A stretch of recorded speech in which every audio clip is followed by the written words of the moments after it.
မင်္ဂလာပါခနိုင်မိတ်ဆွေပေါင်းသူတော်ကောင်းတို့မင်္ဂလာအကောင်းတွေဟူမြမင်္ဂလာအပေါင်းတွေဟူမြရရှိခံစားနိုင်ကြပါစေကျွန်တော်ခနိုင်မိတ်ဆွေပေါင်းသူတော်ကောင်းတို့ကိုအဖရုပ်ကစိုးကြီးနဲ့ပတ်သက်တဲ့နော်ဂမ်ဘီယာ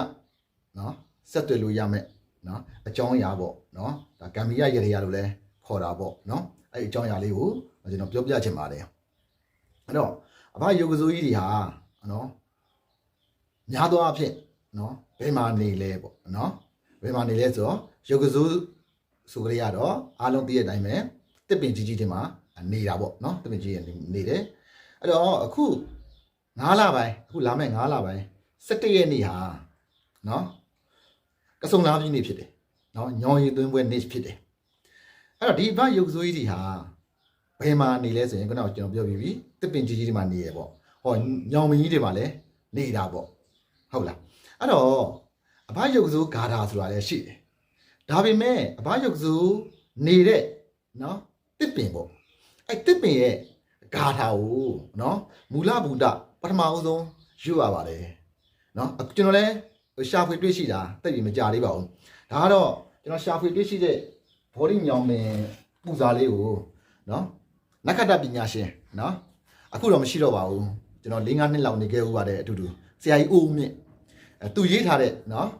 ဂါထာလေးဘောဓိပင်ကိုရှင်ခိုးဂါထာလေးကိုအဲ့လေးအရင်ရွတ်ရပါမယ်ဒါကျွန်တော်ရှာဖွေတွေ့ရှိထားတာအဲ့လေးကိုရွတ်ပြီးမှအဲ့ဒီအပင်မှာနေတဲ့ဘရုပ်ကစိုးရွက်ဂါထာကိုရွတ်ရပါမယ်အဲ့တော့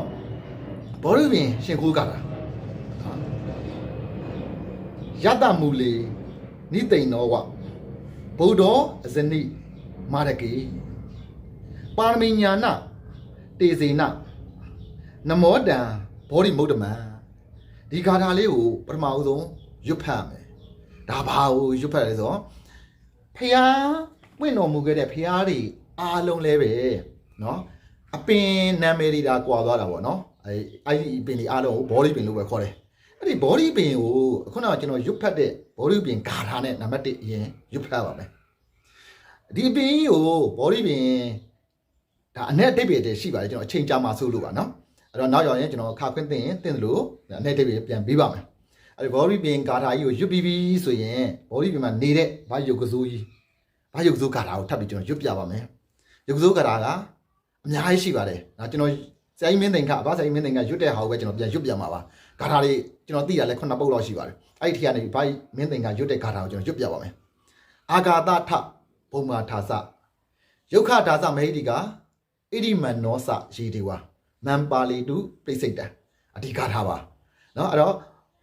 ဘောဓိပင်ကြီးကိုလည်းเนาะဘောဓိပင်ရှင်ခိုးဂါထာနဲ့ရှင်ခိုးပြီးတာနဲ့ဘောဓိပင်မှာစောင့်ရှောက်ဘောဓိပင်မှာနေတဲ့ဖယုတ်ကစိုးကြီးတို့လည်းပဲဒီဂါထာနဲ့ပူဇော်ပြီးဆိုရင်တော့မိမိတို့ဖြစ်စေခြင်းနဲ့ဆန္ဒကိုเนาะပရိစိတ်ပြီးဆူတောင်းမလားเนาะဖယုတ်ကစိုးထံမှာเนาะကောင်းချင်းမောင်းတို့ကြော်ပွဲတို့အမွေတိုင်းဖျောင်းတိုင်းတို့နော်မိမိတို့အဆင်ပြေတာနဲ့ပေါ့နော်လှူဒန်းပြီးတော့အခုကျွန်တော်ပြောတဲ့ဂါထာလေးတွေကိုရွတ်ဖတ်မယ်ဆိုရင်အခုနော်9လပိုင်း17ရက်နေ့ကလာပြီးနေလေကြတယ်။ဘာယုတ်ကစိုးတွေနဲ့ပတ်သက်ပြီးတက်လဲမိတယ်။အဲ့ဒီအချိန်ခါမှာမိမိတို့လူအားဆူတောင်းမေတ္တာပို့ပြီးတော့ဆူတောင်းကြပါလို့ကျွန်တော်ပြောကြလိုပါတယ်။ခွန်ဆိုင်ပါခွန်ဆိုင်မိတ်ဆွေပေါင်းသူတော်ကောင်းတို့ကျမ်းမာချမ်းသာလူရင်ဆန္ဒပြေဝကြပါစေဗျာ။